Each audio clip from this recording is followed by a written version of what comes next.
Okay, we're going to start this lesson. It is going to be a pretty long lesson, and I'll try to make sure that you will understand everything I'm going to say, and just make sure that feel free to stop and then pause the video if you need time to think about it, if you need time to look at my working out, or if you need to play it back and again.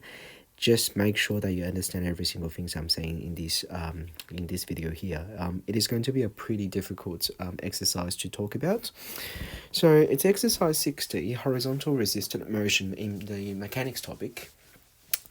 Just to, in order for us to actually sort of start with this topic, you do need to know from the previous exercise that you already know that mechanics in this topic in extension 2, it's more about, the motions, the resistor motion, horizontal and vertical, and there will be simple harmonic motions there. And we also need to know a little bit of physics, Newton's second law of motion, F equal to ma. You need to be able to find, to draw the free body diagram that balance the forces, calculate the force. These are the type of question we did, in a couple of exercises before. So, to sort of make a little summary about the things that or the skills that you need to be able to do in this exercise, I'm going to just start to write a couple of things down before, I'm just using the example to show you how do we do the questions here. So the first thing you need to know is the Newton's second motion, or second law of motion, which is F equals to ma. So the force is so basically it's one of forces Newton, F newtons is applied to a constant mass m kilograms, which is free to move. Then the resulting acceleration is just a meter per second square, where F equals to ma. So that's the first formula that you need to know. Okay, so force is equal to the mass times by the acceleration. If you don't do physics, you just need to memorize this formula here. You do need to use this formula to do the question in the resistor motion, either horizontal or vertical. All right, so that's the first thing. The second point that you guys need to know is the equation of motion. The equations of motion. I've been talking about this one so many times. So basically what happened is mainly you have 5 equations of motions, and if the question give you one set of equation of motion that you need to be able to derive, based on the condition of the question, you need to be able to derive the other 4 equations of motions. I remember I mentioned a couple of times in class that, on the left-hand side, I sort of group things the left and the right. On the left-hand side, you do have the displacement and time motion equation. You have the velocity and time, and acceleration and time. And then the way to sort of change from acceleration, displacement to velocity to acceleration is simply just doing differentiation with respect to t. So differentiate with respect to t. And then if you want to change this one back, you integrate with respect to t. So this is pretty straightforward. All right, so it's nothing that's really hard. If the question give you like a displacement and time equation, then you can definitely differentiate it to get the velocity and time, and you can further differentiate again to get acceleration and time. So that's not really hard to do. All right. However, on the right hand side, you also can have another 2 sets of equations.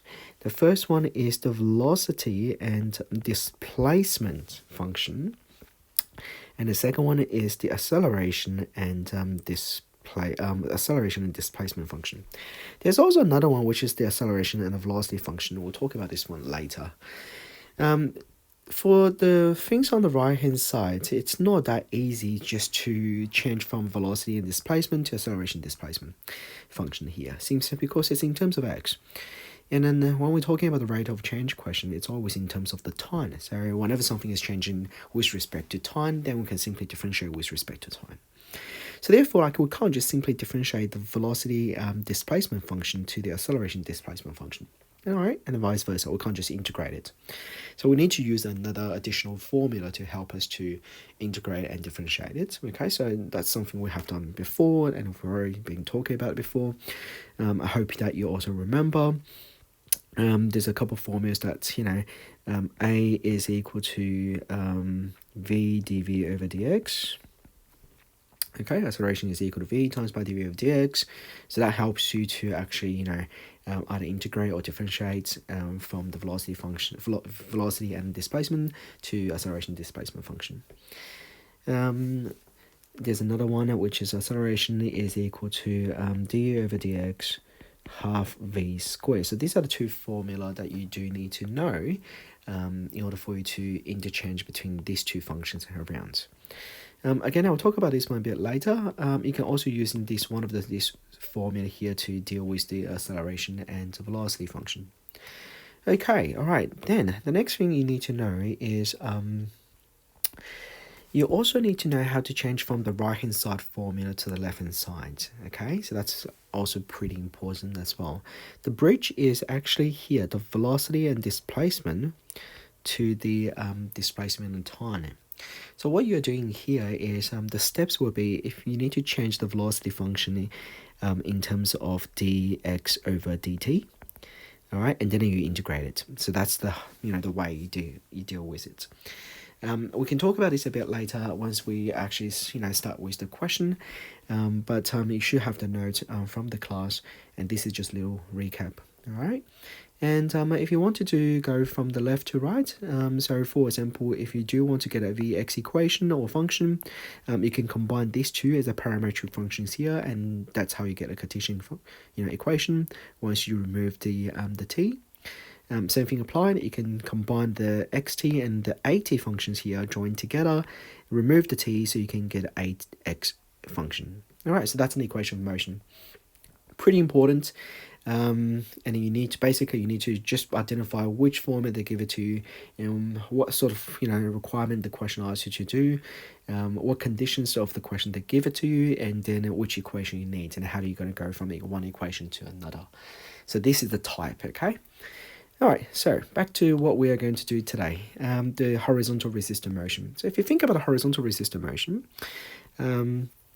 now remember this is just a mass question, all right? So we sort of simplify, a real life problem to a really simple form, okay? So we don't really consider other sort of forces applied to certain objects, okay? So if the object is moving horizontally, we consider there are only two forces. One is just force, when someone pushes the object around. The other force is just going to be the opposite resistant force, okay? So don't worry about the other forces. Like, there is also a normal reaction force if the object is placed on the table. There's a gravitational force as well, but in this case we just sort of like ignore those two forces as this one is balanced vertically. Okay, so if you have say for example an object is moving horizontally to the right or left, okay, so that's the force that goes to the right. There's always going to be a resistive force, okay, to the opposite direction. All right, and this is something that you need to understand. Okay, so this is all about the opposite resistor force. Okay, and you need to be able to do the balancing between the forces when you're dealing with the questions. Okay, so let's look at the question. I feel like the best way to sort of teach this exercise is we actually focus on questions. So I've actually picked 3 questions from the exercise, and you guys can do the remaining questions. Hopefully these 3 questions will sort of represent the majority type of the question that's in this exercise. So the first question that I picked is not a development question. This is just like a normal foundation question, but it's pretty difficult. Okay, so let's just have a look at the question. Let's see. A particle of mass m kilograms experiences a resistance of kV squared newtons when moving along the x-axis. Okay, so when you read this information, there's a particle, there's a mass of m kilograms, there's a resistant force here, which is kV squared. It's moving along the x-axis, which tells you this is definitely a horizontal motion. Okay. Where k is a positive constant and v is the speed of the particle. Okay, so v is just the speed. Alright, so the next one is the maximum speed. Okay, so that's sort of quite important. I'll just sort of highlight it. The maximum speed, by the particle is u meters per second. Okay, so that's another variable here, u meter per second. Under a variable propelling force. Okay, so there is a force that moves the particle to the, maybe to the right or left. And that force is P over V. Okay, newtons. Where P is just a positive constant. Okay, so we have so many, I guess like we have so many information here. So with those information now, they ask you to do the following question. So first step, you need to show K is equal to P over V cube. And question B, show that formula there. Question C and D, they're all show question, as you can see from this example question. By the way, from my experience, in the HSC question, they usually, when they give you a resistor motion question, the majority of questions are all the proof questions, show something is equal to this kind of form in terms of formula. So it's pretty hard. It's always harder when it comes to the show question.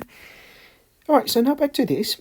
How do we do it? How do we combine all the information that we have and then just try to prove this, the K is equal to P over U to the power 3. Whenever you actually look at this, we've got the mass, we've got the resistance, we've got the V, we've got K, we've got maximum speed, and it's in terms of U, and we have another force that's P over V. So we've got so much information, but then how are we going to combine those information together to actually do the question? That is always the hard question for students. Because they just don't know where to start. The things I want to tell everyone is, when it comes to the resistor motion question, the things you're going to start is F equal to ma. Okay, you always start with that formula, the Newton's second law. Okay, you always start from there.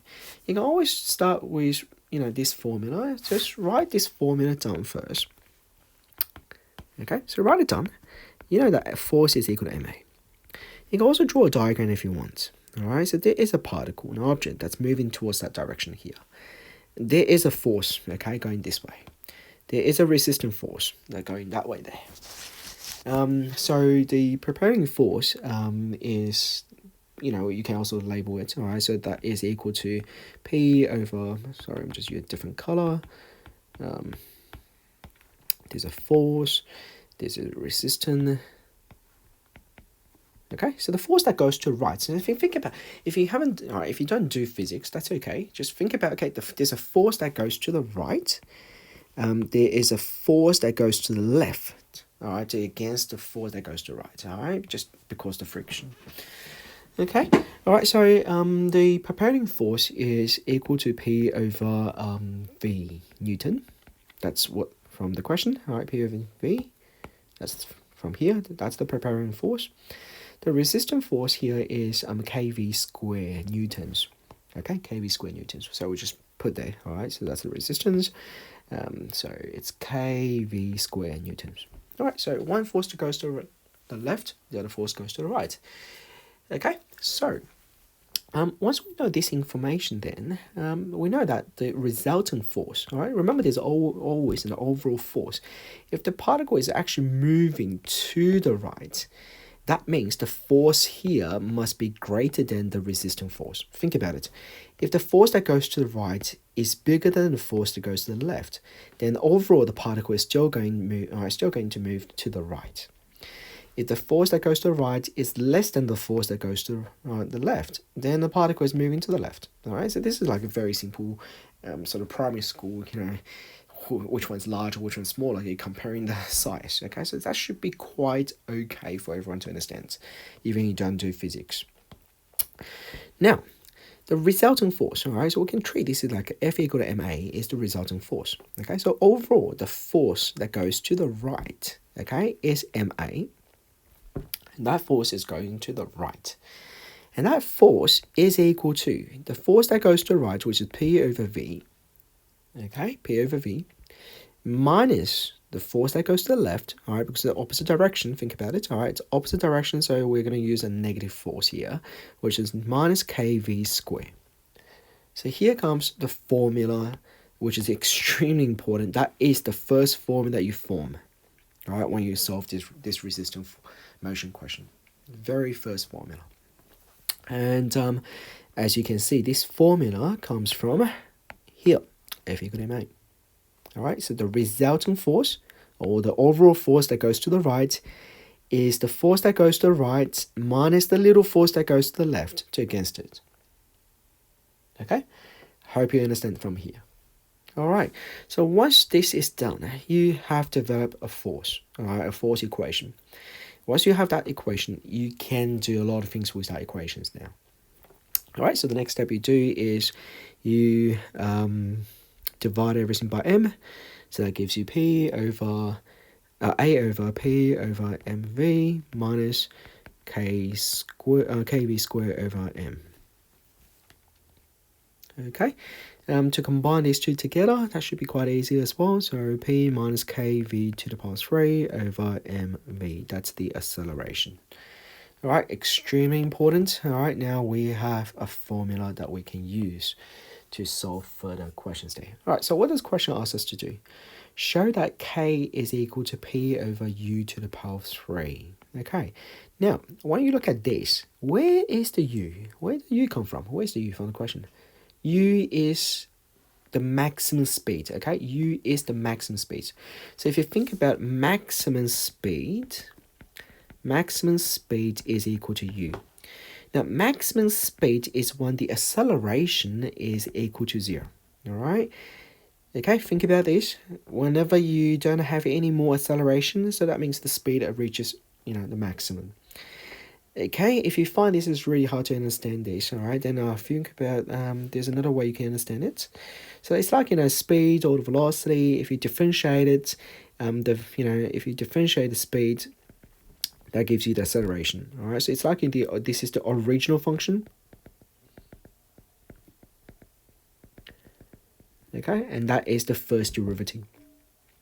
Okay, so it's like this is the f dash x. All right, so sorry, f dash t.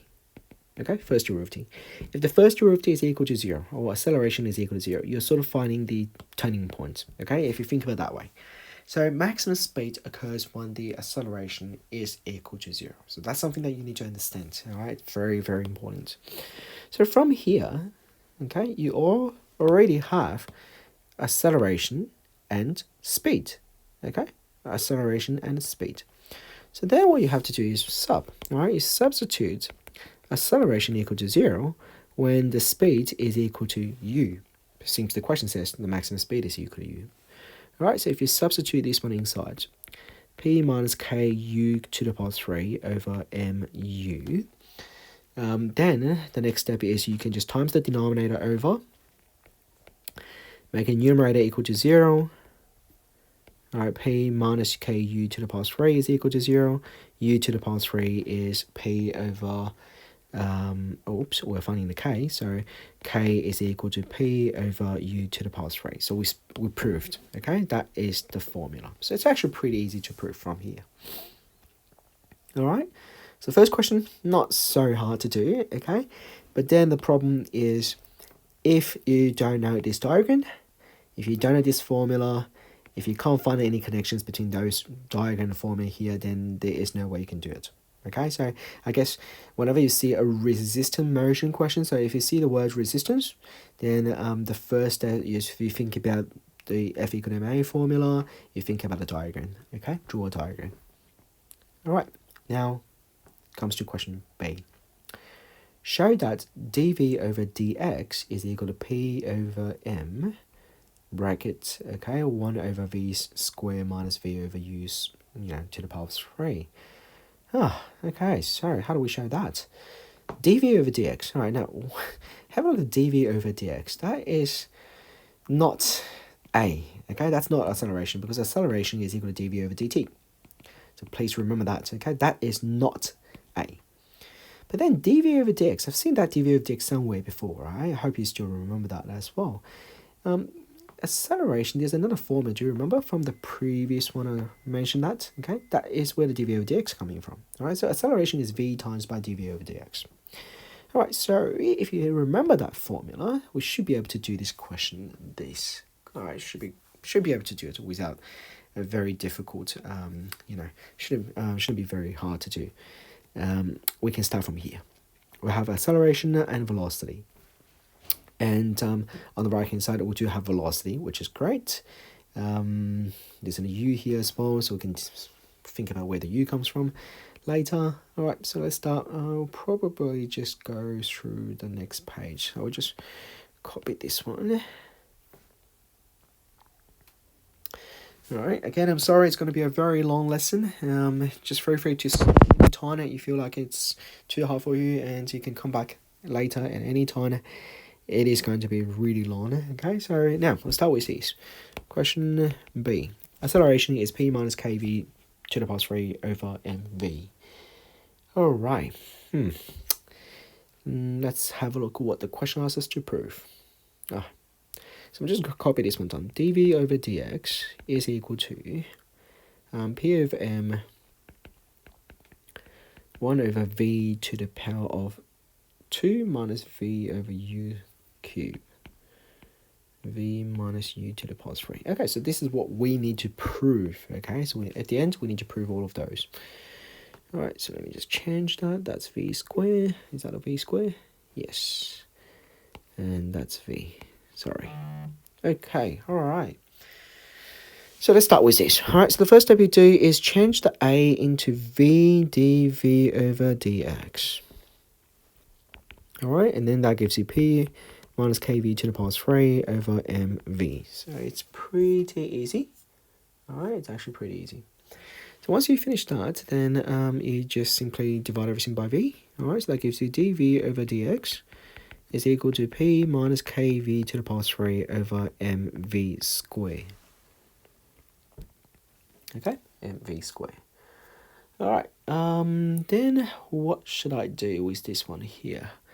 We need to have the u to be introduced as well, all right? But how do we introduce the u? Let's think about this. Where the u comes from.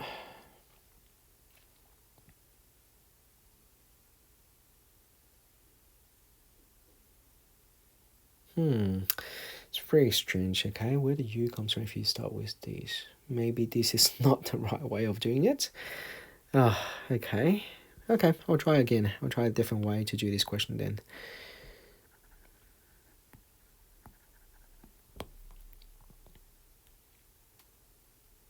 Alright, I'll try a different way to see if that works.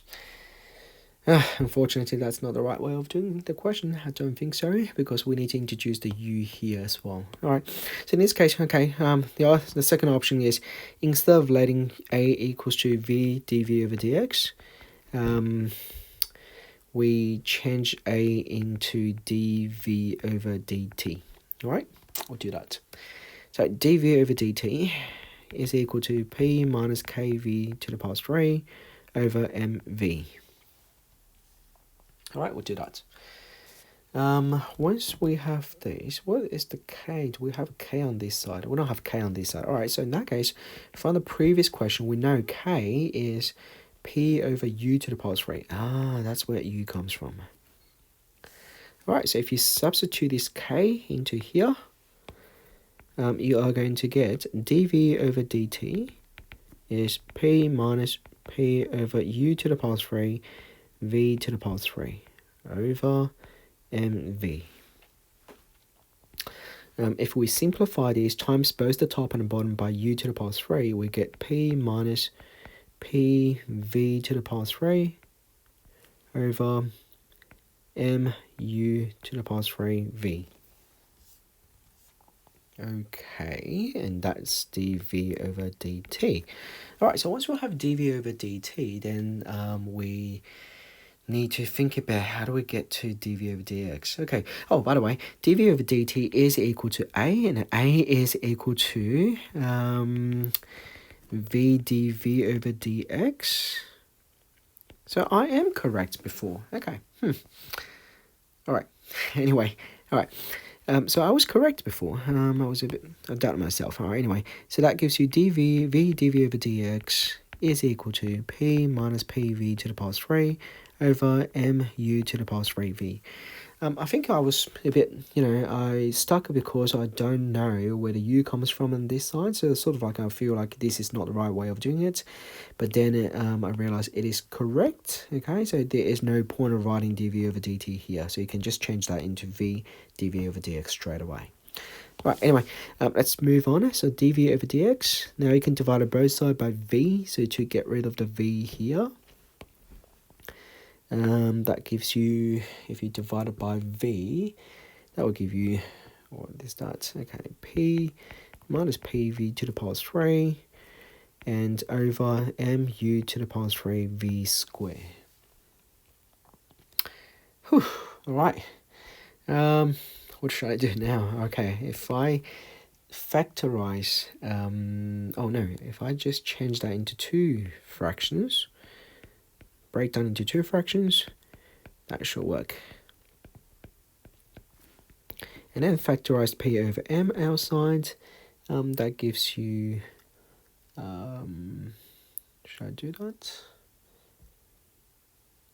1 over u to the power 3 v squared minus v to the power 3 over u to the power 3 v squared.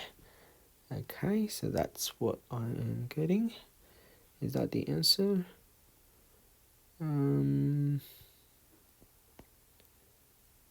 Doesn't look like this is the answer here. That's strange again. Where did I make mistake?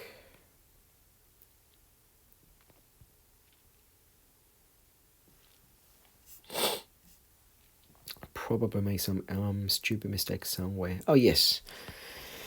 Okay, I made another mistake. All right, from this line, what I did is I times by u to the power 3 and u to the power 3, both the top and the bottom. However, I forgot to times u to the power 3 to this term there. This is where my mistake is. That's a pretty hard question.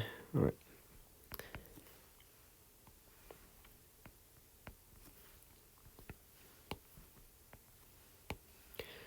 Well, I'm sure Eddie Wood is not going to make that mistakes here. All right. So P U. Okay, so that becomes u to the power 3, and that should be u to the power 3. All right. So now, if I simplify the brackets, okay, I can cancel the. I'll use different color. Cancel the u to the power 3 with u to the power 3. V to the power 3 with v squared, but leaving the v here. Let's see if that gives me the right answer. That's 1 over v squared minus v over u to the power 3. That's the answer I have. And to compare with the answers, yes, it is the correct one. Okay. All right, yep, that is the right one. All right, so that's question B. Okay, question B finished. Now, let's have a look at question C. I actually plan to do like 3 questions, like question 3, I think I have question 3, question 5, and question 10. I guess I'll probably just do another video for question 5 and 10. I'll just do one for question 3 to break this one into lesson 1 and lesson 2. Okay, alright. Question C, 3C. Prove that the distance traveled. Prove that the distance traveled as the speed changes from 1 third of u meter per second to 2 thirds of u meter per second is equal to that crazy expression there. Oh well, okay. Change the speed, distance, speed. So I hope that gives you some idea. Distance, speed, all right? So what I need is kind of like the distance and speed function, the Vx function, okay? I need a Vx function. How do I get the Vx function? Right, that is the problem. So let's have a look at what we have here. So what we have here is, let's just start with probably, which one is easier to deal with? All right, so let's start with this. Let's see, have a look at this one here. I'm just going to copy this one and then move it to the next page. Right, so I'm going to call this, all right. Yep, so that's question C. All right, now from question C, we have, in one of the middle steps here, we have already proved that the acceleration is equal to pu cubed minus pv cubed over mu to the power 3v. Okay, we have already proved that this is right, and we actually further simplified until we get to this point, okay? But we don't need that to do the question because I need a fraction as a whole fraction instead of like a separate fraction. Now, the question we need to do for question C is when the speed change from 2/3u to 1/3 of u, we need to sort of like show the distance. So this is the idea, okay? So what we need to basically have is we need to have an equation that we have the velocity here, because this is the velocity or the speed. That is the distance, which is x. So we need to kind of like a, vx equation or the xv equation. All right, so either one. All right, okay, so that's the idea. We need to have that equation ready. Now, on the left hand side here, we have the acceleration. On the right hand side, we already have the velocity, which is great. All right, that's good. We have the velocity, we need the velocity. But we need to also get the displacement. There is no x here at all. Where should I get x? From here. The acceleration can be done in terms of dv over dx. All right, is equal to pu to the power 3 minus pv to the power 3 over mu to the power 3v. Okay, from here, now we have the x and velocity. So what we need to do is do the reciprocal, all right, because what I need to do eventually is integrate. Yes, we need to integrate this. We can't integrate this one straight away because the denominator here is x, there is no x here. So we need to switch these two around, where we have the denominator is equal to in terms of v, and then that's in terms of v, so we can integrate it both sides. That's the idea. All right. Can't believe this question is actually a non-development question. That's just a foundation question. Okay. Let's hope the development question is not that hard. Okay, so I got to this point. All right, so what should I do now? Once I have this, I need to integrate. All right, how do I integrate this? So x is equal to, we need to integrate mu to the power 3v over pu to the power 3 minus pv to the power 3 dv. We need to integrate that. All right. Now, the first thing you need to understand here is which one is the constant, which one is the variable. Okay, so that's very important. Okay, I'm just going to highlight the constant, a constant for you first. All right, the constant is the mu to the power 3. That is the little constant there. These are also the constant. The minus p is the constant. So the v is something we need to integrate with respect to. So the first step we can do is take mu to the power 3 out. Outside this crazy fraction.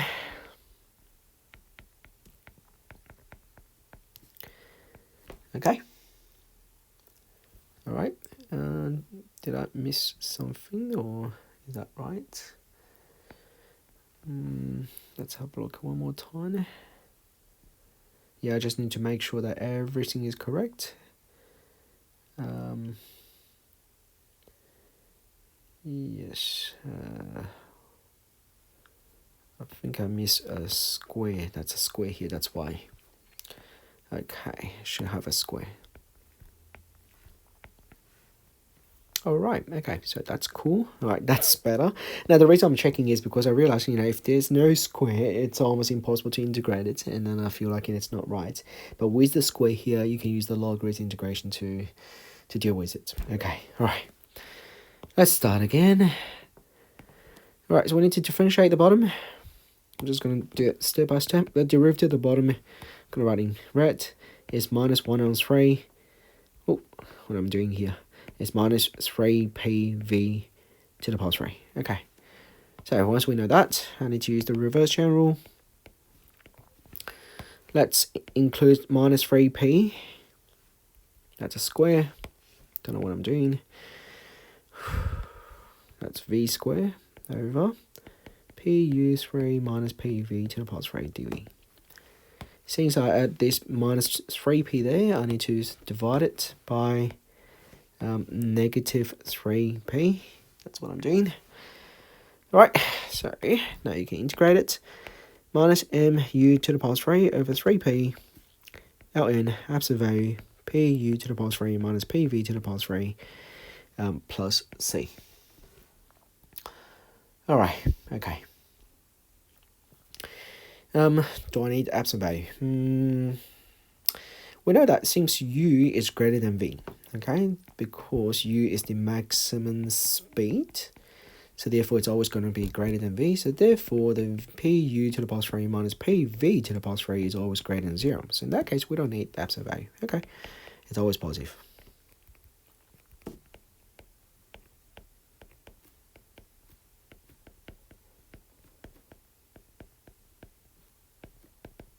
All right, and that is the distance. Whew, finally we've got the distance formula here. All right, now what should I do? Again, I'm just going to copy this one to the next page.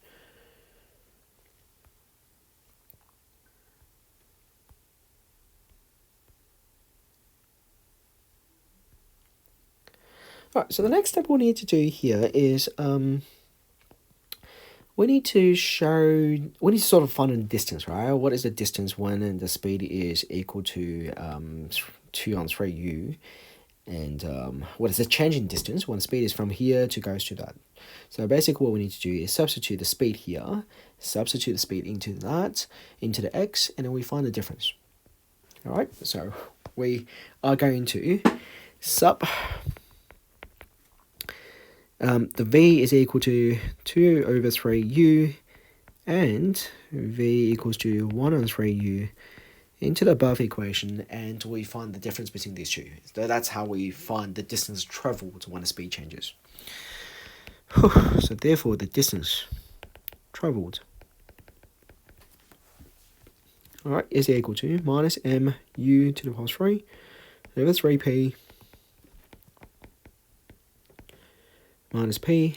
Just going to use a different color so everybody can see it clearly.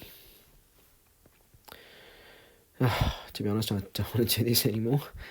All right, plus c. That is the first one. Now you need to minus.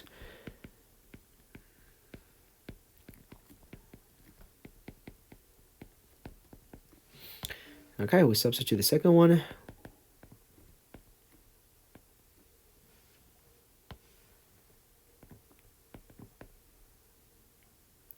There's a plus c here. Actually, I don't really need to include the plus c because, you know, plus c, we both have like plus c here, so, you know, and we can cancel the plus c at the end. All right. Okay, cool. Should I do simplify it? All right, let's simplify. Let's just expand. Oh, wow. The expansion is going to be pretty hard to do. Whew.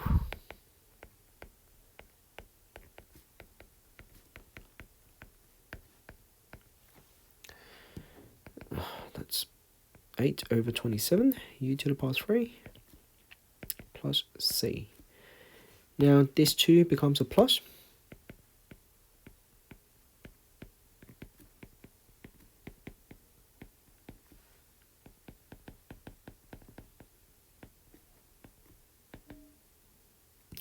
That becomes a minus. It's minus c. Just because that's a minus, that's a plus, so therefore it's a minus. Okay, all right, so that is a typical logarithm. Okay, by the way, so you can cancel the c and the c here. But look at this too, logarithm. We use log laws, all right? So that is the first term minus the terms here, minus. So we're going to do division inside. And in the meantime, factorize this one out.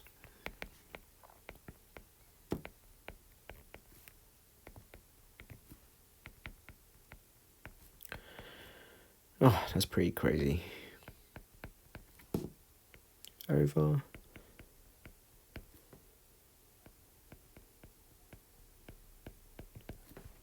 Whew. All right. Okay.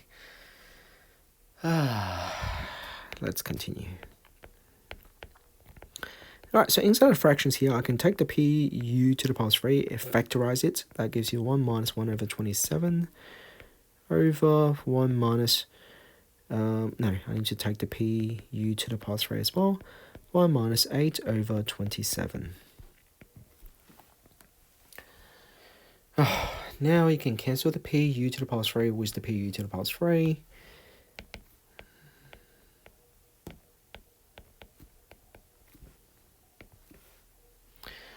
Okay, so finally, that gives you 26 over 27 over 19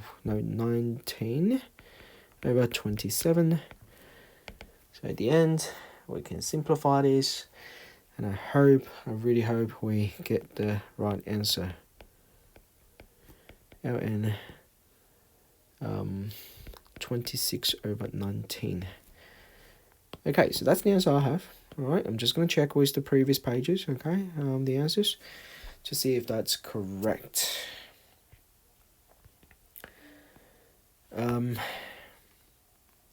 That's the answer. mu to the power 3 over 3p ln 26 over 19. mu to the power 3 over 3p ln 26 over 19. That is correct. Okay, all right. Oh, that is part C finished. Okay, almost done with the first question. I'll definitely just finish recording after this question, have a break, and then come back to record the next two questions there. I didn't realize it takes that long to just do question 3. Okay, all right, so continue. Question 3D. When the brakes are applied, the propelling force is no longer in operation. Oh, the brakes applied. The maximum force exerted by the brake is B newtons. All right, and now we need to prove that the minimum distance traveled from the rest to the speed U. So minimum distance. So the minimum distance from the rest when the speed is equal to 0 to the speed gives you the maximum speed is given by these meters. Okay, another proof question. So we have a maximum brake force. And then remember, we still have a resistant force as well, but there is no propelling force anymore. All right. Remember, we still need to use the diagram.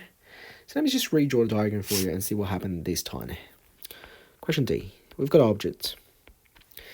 There is no more force goes this way. There's no more propelling force. All right, so that force is gone. There's no more force here. This force is gone. But remember, previously the particle is still traveling. The particle is still traveling here. So we still have a resistant force that goes this way. That's still there. We now have a brake force. That's brake, obviously, it's opposite to the force that goes to the right. Okay, so there's a force that still goes to the right, which is the brake. All right, the brake force. Okay, so overall the particle is sort of slowing down, so the resultant force is going to be a combination of these two sort of a resistant force, okay, together. So let's start with our formula again, F equal to ma. The resultant force ma this time is equal to negative b newtons, which is the brake force, negative r, which is the resistant force, and that resistant force is still kV square. Okay, kV square. But I think we know what k equals to from the previous questions. So k is equal to p over u to the power 3. So we can substitute that. ma is equal to minus b minus p over u to the power 3 v square. All right, divided both sides by m. Acceleration is minus b over m minus pv square over mu to the power 3. Okay, all right. Now what do we do? According to the question, we need to find distance. Okay, so we need to find distance again. Yes, well, it's a distance again. So we need to have velocity and distance function again. So in that case, we need to change this one into v dv over dx. That's how you get distance. That's minus b over m minus pv square over mu to the power of 3. You need to divide both sides by v, and I guess in the meantime I'll probably just combine the two fraction on the right.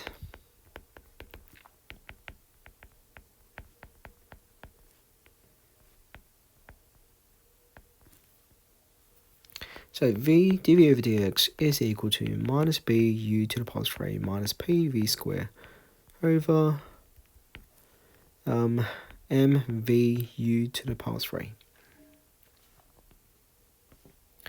Alright, now do the reciprocal. Dx over dv is mvu to the power 3 over minus bu to the power 3 minus pv square. Okay, all right. That's what we have. All right, so yeah, I just probably need to simplify this a bit. Take the minus out, and v to the power u to the power 3 over bu cube plus pv square. All right. Yeah, that's better. All right, that looks much better here. Now we need to integrate with respect to v. Okay, all right, integrate with respect to v. So x is equal to minus integrate mvu to the power 3 over bu cube plus pv square dv. So remember, we're integrating with respect to v. So I'm going to highlight again the constant for you to see. Oh, highlight the wrong one. The constant is mu to the power 3, not including the v. Okay, and that's all of those are constants. So then what we need to do is, again, differentiate the denominator, which is 2pv. All right, and in the meantime, should I just do it here? Yeah, I'll just do it here. In the meantime, take the, x equal to, take the mu out, all right, mu to the power 3 out. And that's v over bu cubed plus pv squared dv. All right, now I need to add 2p, okay, to what's it on the top, so I can use the logarithm integration. And for the outside, to the reciprocal, negative, right, and 1 over 2p. All right, so now we can integrate. So therefore, x is equal to negative mu to the power 3 over 2p ln absolute value bu to the power 3 plus pv square absolute value plus c. I think we can remove the absolute value because bu to the power 3 plus pv square is always positive. All right, so we can just change that into a normal bracket. Okay. All right, so now what we need to do is find the minimum distance. All right, still remember the question. Find the minimum distance when the speed is changed from u to 0. Okay, so I guess it's the same thing. All right, we're going to do the same substitution like what we did before, and we are going to find out what is the difference between the x. All right, so I'm just going to feel like it's better just going to move this one to the top here. All right, so we can have more space to finish this question within this page. Okay, all right. Okay, all right, let's substitute. So sub v equals to u, v equal to 0. All right, into the above, and we'll find the difference. So the distance is equal to negative mu to the power 3 over 2p ln bu to the power 3 plus pu to the power 2 plus c minus, finally, I can put a 0 inside. Okay.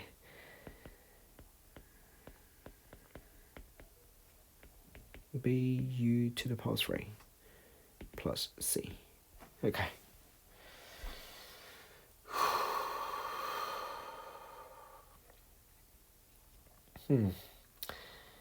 Okay, let's just check. Okay, I think I made a mistake.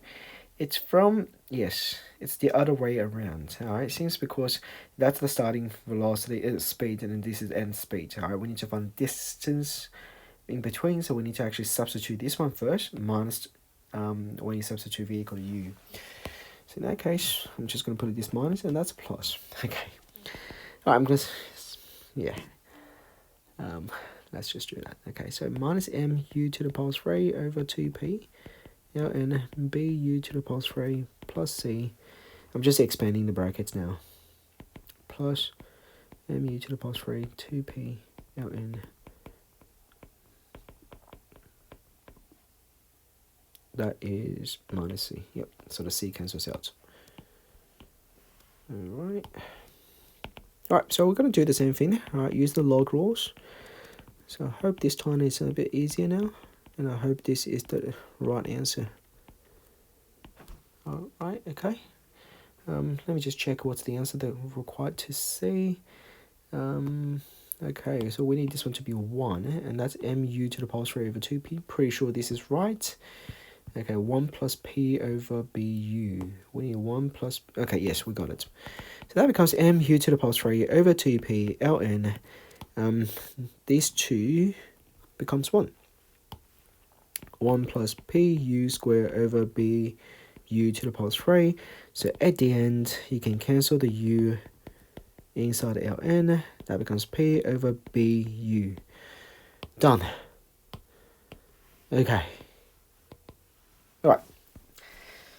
This question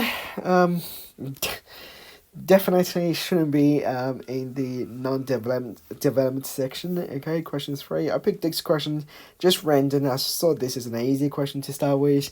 You've got multiple parts. It looks pretty easy, but it turns out it's crazy. Okay.